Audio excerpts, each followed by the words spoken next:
তুমি তাকালেই হয়ে যায় বোকা, ঋতু প্যাডেলে ছুটেছে এক রোখা, এই ঘুম ঘোর নাও। তুমি ছেড়ে যাওয়া গল্পের মাঝে কিছু কথা গান হয়ে বাজে, যদি ফের দেখা দাও। ঢেউয়ে ঢেউয়ে নাও নাও নাও নাও উজাড় করে নাও। সবাইকে জানাই নতুন বছরের অনেক শুভেচ্ছা। আশা করি সবাই খুব ভালো আছো, আর আমার এই ব্লগে সবাইকে অনেক অনেক স্বাগত।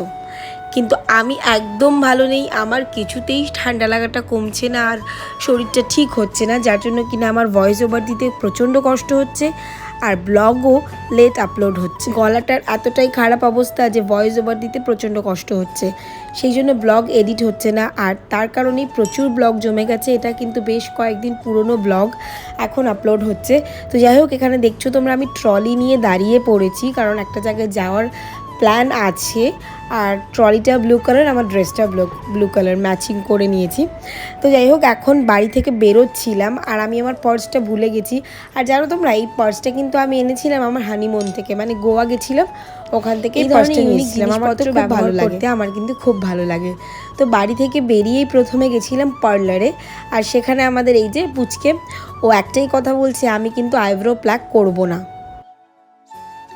শরীরের কষ্ট হোক বা মানসিক, যাই হোক না কেন, সাজগোজ করলে কিন্তু দিব্য লাগে। সেটা মেয়েদের ক্ষেত্রে শুধু নয়, সবার ক্ষেত্রেই সাজগোজ করলে জানো তো মানসিকতা অনেক পরিবর্তন হয়। আর সেটা যদি বর্ষবরণের দিন হয়, আমি তো মনে করি অবশ্যই নিজেকে সাজিয়ে গুছিয়ে সুন্দর করে তোলা উচিত, যাতে আগামী বছরটাও আমরা সুন্দরভাবে উদযাপন করতে পারি। তো যাই হোক, পার্লার থেকে পৌঁছে গেছিলাম দিদির বাড়ি, আর অনেকটা রাতও হয়ে গেছিলো, তাই জন্য দিদি রাতের খাবারও আমাদেরকে দিয়ে দিয়েছিল। ভাবতেই অবাক লাগে বলো, সেই দিন দেখলাম পুচকেটা জন্মালো, আর আজ সে নিজের হাতে খাবার খাচ্ছে কার্টুন দেখতে দেখতে। আর এখনকার বাচ্চারা কার্টুন ছাড়া যেন কিছুই দেখতে পারে না। আর দেখো কী ধরনের কার্টুন দেখছে। আমরা ছোটোবেলায় ঠাকুমার ঝুলি, পঞ্চতন্ত্র, রবিবার হলেই পঞ্চতন্ত্র দেখার জন্য বা ঠাকুমার ঝুলি দেখার জন্য সমস্ত হোম ট্যাক্স আগের দিন করে রাখতাম।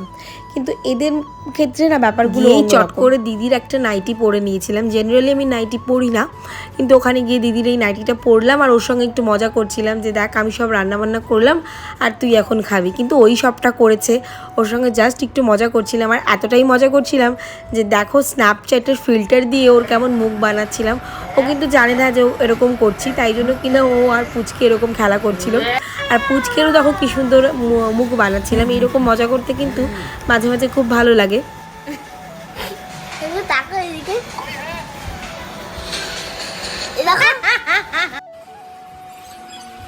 ফোনটা কিনে কেমন লাগছে?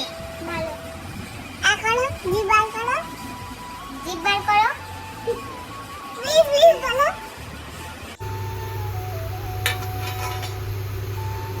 একটা বছর চলে গেছে, নববর্ষ এসে গেছে। আর নববর্ষের দিন সকাল সকাল কিন্তু একটু লুচি, আলুর দম বা এই ধরনের খাবার দাবার খেতে খুব ভালো লাগে। আর আমাদের বাড়িতেও এর অন্যথা হয়নি, সবার বাড়িতেই আশা করি ওই দিন ভালো মন্দ রান্নাবান্না হয়েছে। আমার বাড়িতেও বিভিন্ন রকম হয়েছে। আর লুচিটা জানো তো বাঙালির একটা ইমোশন। বাঙালিরা যে কোনো অকেশনেই সকালে লুচিতে ব্রেকফাস্ট করতে খুব ভালোবাসে। লুচি আলুর দম, লুচি ঘুগনি, লুচি ছোলার ডাল বা লুচি আলু ভাজা। আবার সাদা আলুর তরকারি তো আমার পার্সোনালি খুব ফেভারিট। একটু ঝালঝাল করে কালো জিরা দিয়ে সাদা আলুর তরকারি খেতে আমার খুবই ভালো লাগে। তবে যে গরমটা এবছর পড়েছে, তাতে করে খুব একটা রিচ খাবার দাবার খাওয়া উচিত হবে না। তো যাই হোক, পয়লা বৈশাখের প্রথম দিন বলে কথা, একটু আধটু খাবার দাবার না খেলে মনটা ভালো লাগে না। আর জানো তো, আমরা পয়লা বৈশাখের বেশ কয়েকদিন আগে থেকে নিরামিষ খাই চৈত্র মাসে। অনেকের বাড়িতেই হয়তো এরকম নিয়ম আছে, বা অনেকে এই জিনিসগুলো মানে, আমরাও মানি।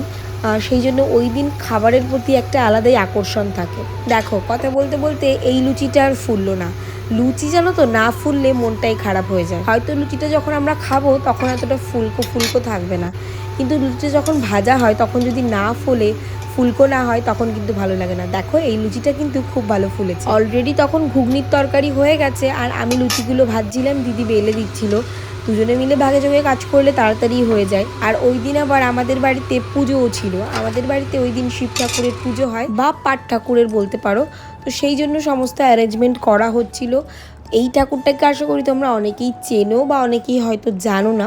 এটা কিন্তু শিব ঠাকুরেরই একটা রূপ, পাট ঠাকুর। মূলত চৈত্র মাসে এই ঠাকুরের পুজো করা হয়। গ্রামগঞ্জে সাধারণত এই ঠাকুরের পুজোটা বেশি দেখা যায়, শহর এলাকায় খুবই কম। আমাদের বাড়ির ঠাকুরটা জানো তো প্রায় 100 বছরেরও বেশি পুরনো।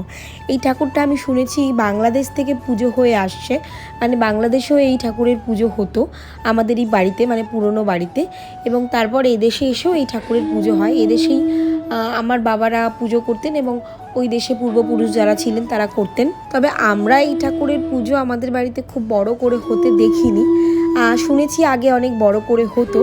তো এখন আমাদের বাড়িতে যেটুকু নিয়ম কানুন মেনে এই ঠাকুরের পুজো হয়, তো সেই সমস্ত বিধি মেনে পুজো হয়ে গেছে এবং ঠাকুর এখন আবার আগামী বছরের জন্য নিজের স্থানে চলে যাবে।